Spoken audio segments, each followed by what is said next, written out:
से कहना है प्रिंस बोले शेरा वाली मैया की। हाथ को पूरे पूरे उठाइए, सभी लोग पूरे पूरे उठा कर प्लीज। चाचा आपको सिर्फ रिक्वेस्ट है कि आप सभी लोग अपने हाथ उठा कर रखें। झूमेली झूम झूम हरी हरी मिया ताई बराबरी सब पर मिया। झूमेली झूम झूम हरी हरी मिया ताई बराबरी सब पर मिया। मेरा पुरवा झूमेला पतैया, मेरा पुरवा झूमेला पतैया। झूली झुलवा लगाई मोर मैया। आप सभी लोग झूली झुलवा लगाई मोर मैया।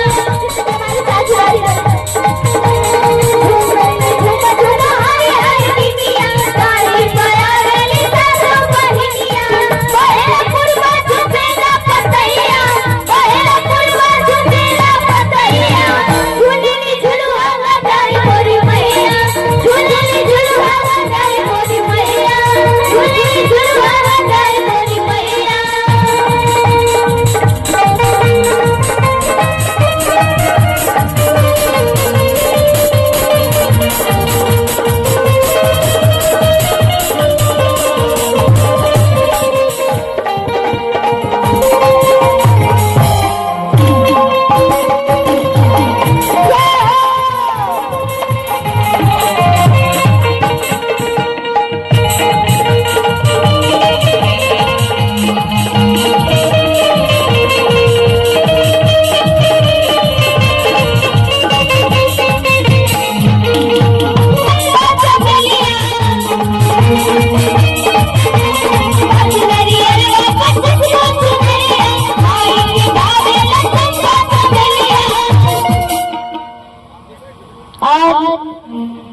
मैं बहुत बहुत धन्यवाद देना चाहती हूँ हमारी बड़ी दीदी को।